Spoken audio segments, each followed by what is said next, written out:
नमस्कार। आज हमारे साथ हमारे खास कार्यक्रम special talks with special person में हमारे गेस्ट हैं आकाश इंस्टीट्यूट के स्कूल रिलेशनशिप के जो हेड हैं, जो यूपी उत्तराखंड देखते हैं, शिवतेज त्रिपाठी जी, और असिस्टेंट डायरेक्टर आकाश इंस्टीट्यूट बीएल प्रसाद जी। तो बहुत बहुत स्वागत है सर आपका। धन्यवाद। ये आकाश इंस्टीट्यूट का क्या विज़न है और किस विज़न को लेकर के आकाश इंस्टीट्यूट आगे बढ़ रहा है? बीएल प्रसाद जी। आकाश इंस्टीट्यूट पिछले 36 साल से पूरे इंडिया में पढ़ा रहा है। हमारा मेन विजन है कि हम जो एंट्रेंस एग्ज़ाम होता है, नीट है, जेई एडवांस है, जेई मेन है, उसका हम तैयारी कराते हैं। पहले हमारा जो फोकस है बड़े बड़े शहरों में, अभी हम टायर 2, टायर 3, टायर 4 सिटी में हम जा रहे हैं और तकरीबन मोर देन 400 ब्रांचेज हमारे पास हैं जहां पर सारे बच्चे पढ़ते हैं और यहाँ काफ़ी हाईली क्वालिफाइड टीचर सारे पढ़ाते हैं। अच्छा, आकाश इंस्टीट्यूट के सामने ऐसी कौन सी चुनौतियां हैं जिसको लेकर के शिवतेज त्रिपाठी जी उत्तर प्रदेश व उत्तराखंड उन चुनौतियों को फेस करते हुए आकाश इंस्टीट्यूट के विस्तार में अहम भूमिका निभा पा रहे हैं? सबसे बड़ी आपको धन्यवाद सर। आकाश इंस्टीट्यूट की जो कॉन्स्टिटेंसी है, हम लगभग 36 साल से पूरे भारतवर्ष में काम कर रहे हैं और हमारे सामने चुनौती केवल एक ही होती है कि हमारे यहाँ इंस्टीट्यूट में जो भी बच्चा पढ़ने आए उसको हम नैतिकता के साथ इंजीनियरिंग और मेडिकल में सिलेक्ट कराएं। और यूपी उत्तराखंड हमारा जो है, यूपी का मैं पैतृक भी निवासी भी हूँ और कहीं न कहीं पे ये हमारी जो उत्तर प्रदेश है, ये उर्वरा है हमारे इंजीनियर डॉक्टर बनाने की। तो चुनौती केवल हम लोगों के दिमाग में ये रहती है कि हमारा बच्चा कहीं न कहीं पे जिस चीज़ के लिए हमारे यहाँ आया है, तो अनुशासित रूप से हम सभी शिक्षक उनको सही तरीके से ज्ञान देके उनको भावी डॉक्टर इंजीनियर बनाएँ। तो चुनौती तो केवल ये है कि हमारे यहाँ जो बच्चे पढ़ने आए, उनको हम अच्छी शिक्षा देके डॉक्टर इंजीनियर बना के भारतवर्ष और विश्व में एक कहीं न कहीं पे डॉक्टर इंजीनियर की जो कमी है, उसको पूरा करें। कैसे बच्चों का एडमिशन की जो प्रक्रियाएं होती हैं और किस क्लास के बच्चों को आप लोग अपने यहाँ एडमिशन देते हैं, और उनके पेरेंट्स के लिए आकाश इंस्टीट्यूट की तरफ से क्या ऐसे सलाह सुझाव होते हैं कि बच्चों को इन इन चीज़ों को लेकर के ही हम आपके बच्चों का एडमिशन लेंगे और उनको वो मानते हैं? ऐसी क्या आप लोग के साथ जो कंडीशंस होती हैं पेरेंट्स को लेकर के बच्चों के, क्या होती हैं आकाश इंस्टीट्यूट? सबसे बड़ी बात है, देखिए होता क्या है, हमारे जो एडमिशन्स हैं ऑनलाइन और ऑफलाइन दोनों होते हैं। और मैं आज आपको एक चीज़ बताऊं, हम लोग हर साल भारतवर्ष में एक एंथे कराते हैं, आकाश नेशनल टैलेंट हंट एग्जाम, और जिसमें पिछली बार लगभग 22 लाख बच्चों ने प्रतिभाग किया था। तो हमारे यहाँ सबसे बड़ी बात है, बच्चों को जो भी लगता है, पेरेंट्स को लगता है, मैं उनको ये भी बताना चाहता हूँ कि अगर कोई भी बच्चा हमारे यहाँ, हम 6 क्लास से बच्चों को लेते हैं, और अगर कोई बच्चा 11वीं क्लास में आता है, तो 11वीं क्लास पे हमारे पास सबसे बड़ी चीज होती है कि उसको हम एकेडमिक की भी तैयारी कराते हैं। 12वीं क्लास में आता है तो एकेडमिक के साथ साथ हम उसको कंपटीशन के लिए ग्रूम करते हो। मैं आपको एक अच्छी बात बताऊं, इस साल के सीबीएसई, आईसीएसई और यूपी बोर्ड में जहां पर भी अच्छे जो रिजल्ट्स हैं हिंदी माध्यम में, जो भी हमारे भारतवर्ष में माध्यम है, चूंकि हमारा जो आकाश है वो एकमात्र ऐसा भारत का इंस्टीट्यूट है जो कहीं न कहीं पे 450 लोग ब्रांच लेके हम पूरे, और आपको बताएं पोर्ट ब्लेयर में भी है, और वहां पर भी हमने शिक्षा की जागरूकता के लिए वहां पर भी अपना इंस्टीट्यूट खोला है। तो हमारा उद्देश्य यह है कि अगर कोई बच्चा हमसे पढ़े तो हम लोग अनुशासित, हमारा जो शिक्षक समूह है, हम लोग एक आकाश की आर्मी है और आकाश के लिए हम लोग एक अनुशासित वे में बच्चों को पढ़ाते हैं। और एकेडमिक के साथ साथ, जैसे मैं पेरेंट्स आज आपको बताना चाहता हूं, हम 6 क्लास से बच्चों को लेते हैं, तो 6 क्लास में तो खाली ओलंपियाड के एग्जाम होते हैं, लेकिन हम उन बच्चों को 6 क्लास से इतना ग्रूम करते हैं, पढ़ाने के साथ साथ उनको नैतिकता भी बताते हैं, उनको अनुशासन बताते हैं। और आज आपको मैं एक अच्छी बात बताऊं कि हमारे भारतवर्ष में जितने भी आकाश के इंस्टीट्यूट हैं, किसी भी आकाश के इंस्टीट्यूट में चाहे हमारे कोई भी बड़े अधिकारी हो, चाहे कोई क्लास हो, अंदर से वहां पर कोई भी कुंडी नहीं होती है। हमारे अंदर से कोई भी इंस्टीट्यूट के बंद, मतलब कोई भी दरवाजा ऐसा नहीं होता जिसको अंदर से बंद किया जा सके। नंबर 2, हमारा एकमात्र ऐसा इंस्टीट्यूट है जो सबसे ज्यादा भारतवर्ष में पेरेंट टीचर मीटिंग करता है। हम 24 आवर्स हमारी एसएस लाइन है, जिसमें बच्चों को कभी भी अगर उनको प्रॉब्लम होती है वो पूछ सकते हैं। हमने जो भी उनको स्टडी मटेरियल पैकेज दिया, हम विभिन्न विभिन्न समय पर उसको अपग्रेड करते हैं। और हमने जहां पर भी, अगर मान लीजिए कि सर हमारे पास कोई स्टडी मटेरियल पैकेज है और उसमें कोई क्वेश्चन या कोई भी ऐसी थ्योरी है जो बच्चों को नहीं समझ में आती है, तो हमने वहां पर स्कैन बना रखा है। आप उसको स्कैनर करिए और आपको तुरंत ही उस स्कैनर में उसका जवाब और उसका कहीं ना कहीं पे विस्तृत आपका पूरी तरीके से रूपांकन आ जाता है। तो हमारा केवल ये कहना है कि हम 6 क्लास से बच्चे लेते हैं, 12वीं पास तक बच्चों को लेते हैं। और कॉन्स्टिटेंसी में मैं आपको द्विवेदी सर एक ही चीज कहता हूं कि हमने 36 साल में कभी बहुत ज्यादा हाई जंप नहीं मारी कि हमने एक बार बहुत अच्छा रिजल्ट दे दिया फिर दूसरे साल हम बिखर गए। तो हमारा जो रिजल्ट है वो रेगुलरिटी में है। और कहीं न कहीं पे इस समय जितने भी एम्स हैं या जितने मेडिकल कॉलेज हैं, हमारे ख्याल से 50 से 60% बच्चा हम लोगों का ही छात्र है। मैं शिक्षक भी हूँ और बड़े गर्व के साथ कहता हूँ कि हम लोग आकाशी हैं। अच्छा, सरकार विभिन्न प्रकार की योजनाएं शिक्षा को लेकर के, चाहे वो बेसिक एजुकेशन हो या सेकेंडरी एजुकेशन हो या हायर एजुकेशन, चलाती रहती है। आकाश इंस्टीट्यूट जैसे शिक्षण संस्थानों को सरकार के द्वारा इसके विस्तार को लेकर के, इसकी व्यवस्थाओं को और व्यवस्थित तरीके से चलाने को लेकर के क्या कोई सहयोग अभी तक मिल पाया है, या कोई ऐसी उम्मीद आकाश इंस्टीट्यूट सरकारों से करती है कि जिसमें सरकारें उसका सहयोग करें तो और बेहतर कर सकता है शिक्षा के क्षेत्र में? देखिए सर, हमारे पास 36 साल में हमने एक काम किया है। हमने अपने एजुकेशन सिस्टम को जो इंटरनली हमारा आकाश का है, वो विश्व स्तरीय और आपका राष्ट्रीय स्तरीय पर अपग्रेड किया है। और कहीं न कहीं पे अगर सरकार को कभी भी लगता है कि हमारी क्षमताओं को, हमारी सोच को अगर वो किसी भी प्रदेश में, राष्ट्र में अगर हमारे साथ जुड़ने की कोशिश करती है, तो हमारा आकाश इंस्टीट्यूट किसी भी तरीके से जो भी हमारे दूर के बच्चे हैं, ब्लॉक स्तर के बच्चे हैं, ग्रामीण स्तर के बच्चे हैं, बहुत गरीब स्तर के बच्चे हैं, उनको हम अपने साथ जोड़ने में और अपने आकाश की जो हमारी क्रेडिबिलिटी है, उसको देने में पूरी कोशिश करेंगे। और हम चाहेंगे भी कि अगर कोई सरकार हमें ऐसा प्रोत्साहन के लिए जोड़ती है, तो हम उसके साथ काम करने में पूरी तरीके से कहीं न कहीं पे पीछे नहीं हटेंगे। और जो भी हमारे बच्चे हैं, और आपको बता दें कि प्रतिभाएँ जो गाँव में हैं, वो बेचारी कभी-कभी इसलिए आगे नहीं आ पाती हैं क्योंकि उनको पता ही नहीं होता है कि हमें कौन-सा पेपर देना है, कौन-सा टेस्ट देना है।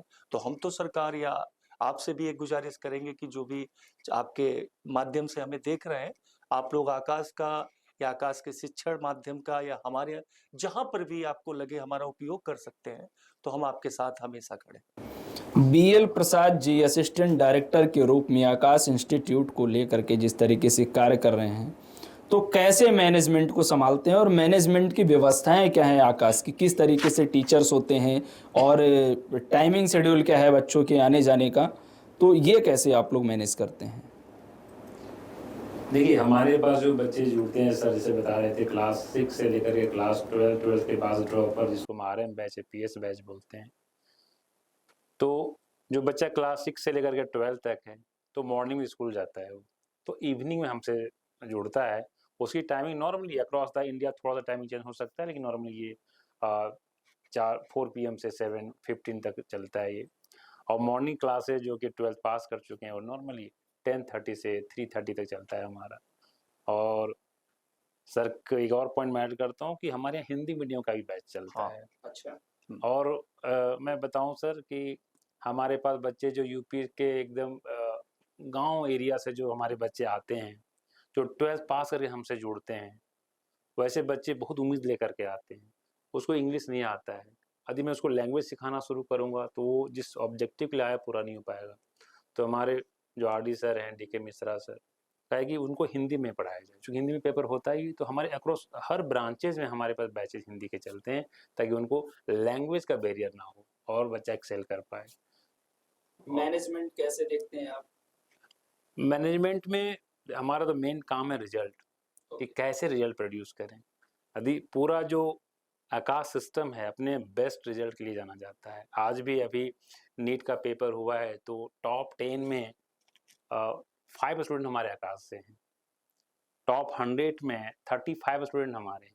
और ये नहीं कि इस बार है, आप पास रिजल्ट भी देखेंगे तो यही रेशियो लगेगा कि टॉप 100 में 35, 40, 50 तक बच्चे हमारे आते हैं। और सबसे अच्छी बात क्या है कि नीट के पेपर यदि आप देखा जाए 3-4 सालों से बड़ा आसान पेपर आ रहा था। अभी सुने होंगे न्यूज़ में कि इस बार सडनली जो नीट का पेपर हुआ काफ़ी डिफ़िकल्ट था। तो काफ़ी डिफ़िकल्ट था, सारे बच्चे परेशान थे, स्कोर सबके गिरे, हमारे बच्चों के गिरे, लेकिन रिज़ल्ट में हम वही जो टॉपर थे अभी टॉपर हैं। क्यों? हमारा ऐसा सिस्टम है पढ़ाने का ना कि हमारे मटेरियल जो है ऐसे होता है ना कि भाई ये आदमी तो पूरा सभी मौसम देख चुका है। हम लोग तो डिफ़िकल्ट पेपर में भी तैयारी करवाएँ, आसान पेपर में तैयारी करवाएँ हैं। तो इस बार भी बहुत अच्छा रिज़ल्ट हुआ है। और थोड़ा-सा और मैं बात करूँ नीट का कि नीट जो होता है एनसीईआरटी बेस्ड होता है। तो एनसीईआरटी बेस्ड होता है तो एक क्वेश्चन आता है क्यों नहीं एनसीईआरटी ही डायरेक्ट पढ़ाया जाए? एनसीईआरटी जो है उसको कॉम्पैक्ट करके, कंप्रेस करके होता है। अब एक चैप्टर में बात करूँ अभी मैं जस्ट एग्जांपल के लिए, वो 11 पेज में है एनसीईआरटी में। उसी चीज़ को आकाश के मॉड्यूल में 32 पेज में हम एक्सप्लेन किए हैं। क्यों? थोड़ा-सा पहले एक्सपेंड करिए आप। क्लास में हम पढ़ाते हैं, नोट्स लिखवाते हैं, अपना मॉड्यूल करवाते हैं। तो 11 पेज का जो था 32 पेज में हुआ। एक्सपेंड किए। अब क्या हुआ उसके बाद एक और मटेरियल हम देते हैं, नो और एनसीईआरटी। नो और एनसीईआरटी में क्या करते हैं हम लोग, एनसीईआरटी का अब देखिए जो क्वेश्चन आता है वो ऑप्शनल क्वेश्चन आता है। यदि आपको क्वेश्चन दिया जाए और उसमें 4 ऑप्शन है, वो आसान है आपके लिए या फिल इन द ब्लैंक्स का क्वेश्चन आसान है? कौन सा आसान होगा? ऑफ कोर्स जिसमें ऑप्शन होंगे। हम लोग क्या करते हैं उस मॉड्यूल में फिल इन द ब्लैंक्स के क्वेश्चन रखे हुए हैं ताकि बच्चा उस ब्रेन को देखे हो कि भाई वो चीज़ को याद है, नहीं समझ रहा, नहीं समझ पाएगा तो फिर वहाँ पर एनसीईआरटी पेज लिखा हुआ है, वो जाके रीचेक कर सकता है। फिर बीच में बहुत सारे टेस्ट हमारे होते हैं, चाहे नीट का हो, चाहे जेईई का हो, बहुत सारे टेस्ट देने के बाद अब क्या करते हैं, लास्ट में हम एनसीईआरटी मैप देते हैं। क्या करते हैं, अब देखिए बहुत बड़ा नोट्स बनाते हैं, लास्ट में रिवीजन करना बड़ा मुश्किल काम होता है। जिसको 11 पेज एनसीईआरटी में था उसको हमने 32 पेज किया। वही अब एनसीईआरटी में उसको कंप्रेस करके मैंने कितना कर दिया 6 पेज में कर दिया कि ये शॉर्टकट बन गया उसमें, ठीक है। तो बच्चा क्या किया, फिर एनसीईआरटी भी पढ़ लेगा, उसका एक्सपेंडेड वर्जन पढ़ लिया, फिर लास्ट में शॉर्टकट भी पढ़ लिया। तो इस तरह से इतना अच्छा सिस्टम बना हुआ है आकाश का, और यही वजह है कि मेन रिजल्ट हम लोग दे पाते हैं। अभी जैसे देखा जा रहा है कि उत्तर प्रदेश की सरकार शिक्षा को लेकर के काफ़ी अवेयर है और यशस्वी मुख्यमंत्री माननीय योगी आदित्यनाथ जी ने निर्णय लिया है कि अधिक से अधिक विद्यालय में टैबलेट्स और लैपटॉप्स वगैरह जो जैसे उत्तीर्ण कर रहे हैं क्लासेस उनको वितरित किया जाए, जिससे वो अपनी शिक्षा व्यवस्था को जो मोदी जी का सपना है डिजिटल एजुकेशन के माध्यम से जोड़ करके कुछ बेहतर कर सकें। तो अगर ऐसा कुछ सरकार करती है कि हर घर के बच्चे को जो पढ़ाई कर रहा है उसको टैबलेट देती है, तो टैबलेट में ऐसा आकाश इंस्टीट्यूट को क्या लगता है कि उस टैबलेट वितरण के साथ और क्या देना चाहिए बच्चों को और वो कैसे और ज़्यादा बेहतर बनाए? क्योंकि आपको पता है यूट्यूब से लेकर के गूगल सारे टैबलेट पे वो देख सकते हैं, लेकिन ऐसे कुछ और भी चीज़ें होनी चाहिए जो शिक्षा से रिलेटेड हो और वो जब बच्चों के पास जाएं सरकार के थ्रू या किसी के, तो उससे वो अपने जीवन के लिए अपने करियर के लिए बेहतर कर सकें। ऐसा क्या आकाश इंस्टीट्यूट कर सकती है शिवतेज जी? देखिए, सबसे बड़ी बात है कि जब हम कभी यूट्यूब पे पढ़ते हैं सर, तो यूट्यूब पे हम जब किसी कंटेंट को पढ़ते हैं तो उसके साथ हम कहीं दूसरी जगह भी जाते हैं। मैं आपको बताऊं, ऑनलाइन जो चीजें चल रही हैं, हमारे कंपटीटर या हमारे जो भी व्यक्ति हैं वो चला रहे हैं, लेकिन जो हमारा ऑनलाइन सिस्टम है वो एक स्टेबल सिस्टम है। और मैं आज आपको फिर बताऊं, हमारे ऑनलाइन सिस्टम से भी बहुत अच्छे रिजल्ट्स आ रहे हैं, जिसको हम एडीएसआईपी कहते हैं, आकाश डिजिटल प्रोग्राम कहते हैं। और सबसे इम्पोर्टेंट, अगर कभी हमको सरकार कहती है तो हमारा जो डिजिटली प्रोग्राम है वो नॉन लीक्ड प्रोग्राम है, अनलीक्ड प्रोग्राम है। उसमें हमने कहीं ना कहीं पे ऐसा नहीं कि हम जब किसी डिजिटल को पढ़ा रहे हैं तो रटी रटाई चीजों को नहीं पढ़ाते हैं। सबसे चीज है कि हमारा जो नेतृत्व कर रहे हैं इस समय, जो हमारे आरडी सर हैं, वो खुद ही आईआईटीएन है। और उन्होंने तो अलग अलग समय पर अभी उन्होंने पूरे इन्वेक्टस लॉन्च किया है। इन्वेक्टस हमने एक विशेष प्रोग्राम बनाया है जिसमें हमने भारतवर्ष के सभी सभी टीचर अच्छे होते हैं, लेकिन हमने इंजीनियरिंग में जो भी टॉप 100 रैंक देने वाले थे, हमारे ख्याल से 90% शिक्षकों को, आदरणीय शिक्षकों को हमने आकाश के साथ जोड़ा है और एक इंजीनियरिंग के लिए इन्वेक्टस प्रोग्राम शुरू किया है। तो है क्या कि जो हमारा डिजिटली प्रोग्राम है वो अनलीक्ड है। अगर बच्चा वहां पर जाता है तो उसके पढ़ने के चांस और कहीं ना कहीं पे शिक्षित होने के चांस, सर मैं बताऊं आपको, क्योंकि ग्रामीण परिवेश से हूं, दो तरीके के लोग हैं इस समय दुनिया में, एक शिक्षित और एक साक्षर। शिक्षित और साक्षर में है कि साक्षर वो व्यक्ति है, डिग्री तो है, लेकिन कहीं ना कहीं पे थोड़ा सा नॉलेज। और शिक्षित का मतलब है कि कहीं ना कहीं पे डिग्री भी है और नॉलेज भी है। तो हम लोगों को क्या है कि अपग्रेड किया जाता है। हमारे पास डिग्री है, हम पढ़ा रहे हैं, लेकिन हमको विभिन्न विभिन्न समय पर हर सप्ताह में, एक महीने में हमको ट्रेनिंग दी जाती है। हमें ट्रेनिंग से बताया जाता है कि नई चीजें क्या आ रही है, आप अपग्रेड करिए। और ये सभी चीजें जब हमारे साथ सुचारू रूप से चलती हैं, नियमित रूप से चलती, तो हम अपग्रेड होते हैं। ना कि हमने अपने आप को कहीं ना कहीं पे सेचुरेट नहीं किया है। आकाश हमें सेचुरेट नहीं होने दे रहा है, लगातार सिखा रहा है। और वो लगातार सिखाने से ये हो रहा है कि जो हमसे बच्चे जुड़े हैं उनको फायदा हो रहा है, क्योंकि हर पल शिक्षा का रूप बदल रहा है। और उस शिक्षा के रूप के साथ हम भी अपने आप को लगातार ढालते जा रहे हैं। हमने अपने आप को मैचुरेट सेचुरेट नहीं किया है। जैसे जैसे जहां पर भी शिक्षा में बदलाव होगा, हम अपने बच्चों के लिए, अपनी जनरेशन के लिए हम भी बदलाव करते रहते हैं। अभी पूरे भारतवर्ष में आकाश इंस्टीट्यूट के अंतर्गत कितने बच्चे जो है आपके पढ़ रहे हैं, और आगे की आप लोगों की क्या रणनीतियाँ हैं भविष्य को लेकर के, पूरे भारत के विभिन्न राज्यों को लेकर के एजुकेशन के क्षेत्र में? देखिए सर, एकमात्र आकाश ही एक ऐसा इंस्टीट्यूट है। अभी कुछ लोगों ने शुरुआत किया है इधर उधर जाने का, लेकिन हम लगभग 2 साल पहले भी 300 से ज्यादा ब्रांच हमारी भारतवर्ष में थी। तो यानी लगभग हम भारतवर्ष के सभी शहरों में थे। और इस बार हमने लगभग 100 से ज्यादा नई ब्रांचों को किया है, तो लगभग 400 से ज्यादा हमारी ब्रांचेज हैं। तो हर प्रदेश में और हर प्रदेश के मुख्यालय में, उस मुख्यालय से छोटे दूर शहर में भी हम हैं।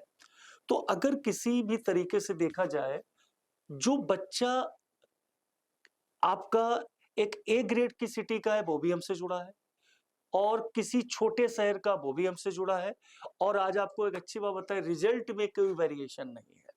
अगर कहीं पर भी कोई बच्चा हमसे लखनऊ में पढ़ रहा है या हरदोई में पढ़ रहा है, तो शिक्षा के स्तर में कहीं पर भी कोई भी ऐसा नहीं कि डाइवर्जन है। जो शिक्षक यहाँ है, क्योंकि यहाँ पर आकाश में, आज आपको मैं फिर एक बात बताऊं, मैं खुद एक शिक्षक हूँ, बॉटनी पढ़ाता हूँ। आकाश में जॉब लगना एज ए शिक्षक बहुत ही ज्यादा सिस्टम के बाद होता है। यहाँ ना किसी का रेफरेंस लगता है, ना किसी की पहुंच लगती है। यहाँ पर केवल एक पहुंच है आपकी, वो है आपके अंदर की विद्वता। आपको रिटर्न देना पड़ेगा तो देना पड़ेगा, आपको डेमो देना पड़ेगा तो पड़ेगा, आपको इंटरव्यू देना पड़ेगा तो पड़ेगा। और अगर आपने इनको कर भी लिया, और जब आप क्लास में जाते हैं, तो सबसे बड़ी चीज होता है हमारा बच्चा। बच्चे का भी फीडबैक कहीं ना कहीं पे 15 या 20 दिन में लगातार हमारा ब्रांच लेती है। और हम लोगों को पता भी नहीं चलता है, हेड ऑफिस लेता है। यानी हमको कुछ ऐसी बातें नहीं पता होती हैं। हमारे आरडी सर ने अपनी तरफ से एक सिस्टम बनाया हुआ है कि कहीं ना कहीं पे बच्चों की प्रॉब्लम्स उन तक पहुंच ही जाती है, क्योंकि सर हमारे लिए सबसे प्रायोरिटी है फर्स्ट स्टूडेंट। स्टूडेंट हमारे लिए सर्वप्रथम है, आकाश के लिए, हमारे सबके लिए। इंजीनियरिंग और मेडिसिन के अलावा भी क्या यूपीएससी आदि की जो तैयारियां होती हैं भविष्य में, ऐसी कुछ योजनाएं हैं आकाश इंस्टीट्यूट ये की? सर एमडी सर ही बता ये अभी नहीं है। सकते। बाकी चीज़ और ऐड करना चाह रहा हूँ, जो आप टैबलेट जो दे रहे हैं, मैं योगी जी बड़ा फैन हूँ। तो आजकल मेजर प्रॉब्लम क्या है सोसाइटी का, जो गांव के बच्चे या शहर के बच्चे हैं, मैक्सिमम बच्चे जो हैं कि सोशल मीडिया में से जुड़े रहते हैं। आप देखिए किसी भी घर में क्या प्रॉब्लम है, पेरेंट यही डांटता है कि मोबाइल छोड़ो, मोबाइल मत देखो। तो आप कहीं पर ही टैब बांट रहे हैं, तो उसमें यदि आकाश सिस्टम से यदि हम जुड़ते हैं एक साथ, तो उसमें क्या होगा कि आकाश का जो मटेरियल है, आकाश का जो ऑनलाइन टीचिंग है, उसको हम उसके साथ मैप कर सकते हैं, सारा मटेरियल को मैप कर सकते हैं, वहाँ लाइव क्लासेस चला सकते हैं, रिकॉर्डेड क्लासेस हम उसको दे सकते हैं बच्चा को, और जो भी सोशल मीडिया है उसको हम ब्लॉक कर सकते हैं वहाँ पर। मतलब जो काम का चीज़ है उसी को बच्चा देखे, क्योंकि भारत का जो भविष्य है क्या है, बच्चे पर डिपेंड करता है ना। आज बच्चा क्या कर रहा है उस पर डिपेंड करता है, उससे ज़्यादा डिपेंड करता है आज हम यदि एक टीचर हैं, आप पत्रकार हैं, या सरकार जो भी है, उन बच्चों के लिए क्या कर रही है। बच्चे तो बच्चे हैं सर। यदि आज कोई 10 साल 15 साल का बच्चा बिगड़ता है, उसके लिए बच्चे से ज़्यादा रिस्पॉन्सिबल हम एज ए सोसाइटी है। उसके पेरेंट हैं, उसके टीचर हैं, तो कहीं ना कहीं हमको उसको दिशा देने की जरूरत पड़ेगा कि क्या सही है और क्या गलत है। जिस वे बच्चा सीख जाएगा तो एक्सेल कर सकते हैं। ऑलवेज मेरा concept always go with flow. यदि आज पूरे विश्व में हम एआई का बात करते हैं, एआई हमको पढ़ाना पड़ेगा, एआई का हमको यूज करना पड़ेगा। एआई है क्या, कैसे बच्चों के बीच तक ये पहुंचेगा और इससे लाभ क्या है और इससे हानियां क्या हैं एआई की? देखिए, कोई भी टेक्नोलॉजी आता है, जैसे जब मोबाइल आया तो हम उसको बोलते हैं कि भाई इसका लाभ भी है, इसका हानि भी है। कंप्यूटर आया तब भी इसके लाभ भी थे, हानि थे। हमको उसका मेन जो पॉजिटिव साइड है, उस पॉजिटिव साइड को देखना पड़ेगा। एआई का यूज करना पड़ेगा। एआई से यूज करके हम चीज़ों को फास्ट लर्न कर सकते हैं। बहुत फास्ट कोई चीज़ को हम सीख सकते हैं एआई का यूज करके। उसको यूज करना सिखाना पड़ेगा हमको बच्चों को अभी। तो क्या आकाश इंस्टीट्यूट एआई जैसे ये जो नई टेक्नोलॉजी आई है और पूरे वर्ल्ड में, ये नहीं कह सकता कि भारत के लिए है, तो इसको अपने सिलेबस में, अपने कोर्स में? एआई एक ऐसा टेक्नोलॉजी है जिसका हम यूज करते हैं पढ़ाने में। ओके। कैसे यूज करते हैं पढ़ाने में? आपको मैंने कोई चैप्टर पढ़ा दिया, मैं फिजिक्स का टीचर हूँ, आपको मैंने पढ़ा दिया, रोटेशनल मोशन मैंने पढ़ा दिया आपको, आपने टेस्ट बहुत सारा दिया। अब रोटेशनल मोशन में 15 टॉपिक है, टॉपिक अंदर सब टॉपिक है। कौन सा टॉपिक आपका वीक है, कौन सा आप नहीं समझ पा रहे हैं, तो आप जितने टेस्ट दिए हैं एआई आपको बता देगा कि देखिए आपको ये रोटेशनल चैप्टर में मोमेंट ऑफ इनर्शिया में भी पैरेलल एक्सिस थ्योरम का जो क्वेश्चन आ रहा है वो आप गलत कर रहे हो। मैं तो एज टीचर मैं क्या करूंगा, अच्छा ये गलत कर रहा है बच्चा, मैं 5 क्वेश्चन उससे रिलेटेड आपको दे दूंगा तो आपका टॉपिक तैयार हो जाएगा। तो क्या हुआ, यदि मैं मुझे किसी को रिवीजन करना पड़ेगा, मैं तो नहीं जान पा रहा हूँ ना कि बच्चे को क्या आता है क्या नहीं आता है। आदमी खुद भी नहीं जानता है मुझे क्या आता है क्या नहीं आता है। एआई आपको बता देगा कि ये आपको आता है, ये आपको नहीं आता है। यदि आप आइडेंटिफाई कर लेंगे प्रॉब्लम तो उसका तुरंत सॉल्यूशन दे सकते हैं। पूरा वर्ल्ड कहाँ है, हम प्रॉब्लम आइडेंटिफाई करना सबसे डिफिकल्ट टास्क है। यदि आप आइडेंटिफाई कर लेंगे तो दवा उसकी अवेलेबल है। आप बीमारी में जाइए, डॉक्टर पास जाइए, पहले क्या करता है वो सीबीसी कराएगा, चेक कराएगा कि प्रॉब्लम क्या है, वो आइडेंटिफाई करना सबसे मेजर टास्क है। कि दवाई तो मिल ही जाएगा आपको। एआई का बड़ा यूज है इसमें, ठीक है। तो एआई से हमको डरने की जरूरत नहीं, उसको अपनाने की जरूरत है हमको, और एकदम ग्राउंड लेवल तक पूरा। मैं सरकार से भी आग्रह करूंगा कि यदि मौका मिले मुझे भी सारे स्कूलों में उसका यूज करके बहुत अच्छा जो पूरा हमारा जो शैक्षिक व्यवस्था एक है, उसको ट्रेनिंग excel प्लान कर सकते कैसे इस तरीके से करके। अच्छा, अंतिम क्रम में एक अंतिम प्रश्न श्रीयुत त्रिपाठी जी से हम लेंगे कि जो रूरल एरिया है और जो, क्योंकि आप लोग तो अर्बन एरियाज़ में लगभग पहुंच चुके हैं, लेकिन अभी रूरल एरियाज़ के जो बच्चे हैं, जो पेरेंट्स से उतने अवेयर नहीं हैं, अधिकांशतः तो शिक्षा का अभाव है, तो उन बच्चों को उनके बेहतर भविष्य के लिए, जैसे उनके करियर के लिए, आकाश से जुड़ने के लिए वो पेरेंट्स कैसे आप तक पहुंच सकते हैं? और उनके बच्चे अगर मान लीजिए सिटीज़ में रह करके नहीं पढ़ पाते हैं तो घर से कैसे आकाश से जुड़ के पढ़ सकते हैं? ये अंतिम आपसे जानना चाहिए। है क्या सर, इसी परिप्रेक्ष्य में हम लोगों ने क्या किया है, इस साल हमने जो हमारे मुख्यालय थे उससे दूर दूर जाके, जैसे अगर मैं आपको यूपी में बताऊं तो इसी साल हम सीतापुर में चले गए, हरदोई चले गए, लखीमपुर चले गए, शाहजहांपुर चले गए हैं। तो जो बच्चा यहाँ नहीं आ पा रहा था, तो हमने उसके घर से लगभग 30 किलोमीटर की दूरी पे हमने एक सेंटर को डेवलप कर दिया। दूसरी खास बात क्या है कि जो आप कह रहे हैं, कुछ बच्चे या कुछ ऐसे पेरेंट्स होते हैं जो बेचारे नहीं अपने बच्चों को भेज पा रहे हैं इस 30 किलोमीटर की भी जर्नी में। तो उसके लिए तो मैं पेरेंट्स से सजेस्ट करूंगा कि हमारा जो ऑनलाइन है, और मैं बताऊं हमारा जो ऑनलाइन है वो सर ऐसा नहीं होता है। ऑनलाइन में सीधे अगर मैं पढ़ा रहा हूँ, बच्चा मुझसे पढ़ रहा है, तो सेम टाइप पे मैं बच्चे को भी देख रहा हूँ, सेम टाइम में वो मुझे देख रहा है, वो मुझसे जस्ट क्वेश्चन पूछ सकता है। तो जो हमारा ऑनलाइन सिस्टम है वो B2B है। तो कहीं ना कहीं पे हमारा जो उद्देश्य है, अगर बच्चा नहीं भी आ पा रहा है, या कुछ बच्चे ऐसे होते हैं जो 12वीं के साथ तैयारी कर रहे हैं और किसी गांव में है, तो वो सर स्कूल से, क्योंकि स्कूल को हम प्रमोट करते हैं, हम डमी स्कूल के बड़े विरोध में हैं। बाकी कुछ संस्थान ऐसे हैं जो डमी स्कूल के बड़े परिप्रेक्ष्य में है, उनके साथ सपोर्ट करते हैं। और लेकिन हम आकाश जो है वो स्कूलों को हमेशा सपोर्ट करता है। हम डमी स्कूल के कॉन्सेप्ट के कतई खिलाफ हैं। तो अगर कोई बच्चा नहीं आ पा रहा मुख्यालय में भी 30 किलोमीटर दूरी पे, तो हम उसको यही सजेस्ट करेंगे कि मेरा बेटा आप ऑनलाइन में आइए, और ऑनलाइन हमारी टेस्ट सीरीज जरूर ज्वाइन करें। हमारी टेस्ट सीरीज से हम लोगों ने देखा है कि लगभग 40 से 50% क्वेश्चन फंस रहे हैं, अगर कोई लगातार हमारी टेस्ट सीरीज को लगातार कर रहा है। क्योंकि हम टेस्ट सीरीज बड़ी यूनिक बनाने की कोशिश करते हैं, क्योंकि हम डेवलप कर रहे हैं अपने सेट को पूरा। बहुत बहुत धन्यवाद आकाश इंस्टीट्यूट से हमारे BL प्रसाद जी और शिवतेज त्रिपाठी जी। आप लोगों ने आकाश इंस्टीट्यूट के बारे में और उसकी शिक्षा व्यवस्था के बारे में और कैसे और बेहतर किया जा सकता है शिक्षा के क्षेत्र में वार्ता की। धन्यवाद, नमस्कार। धन्यवाद।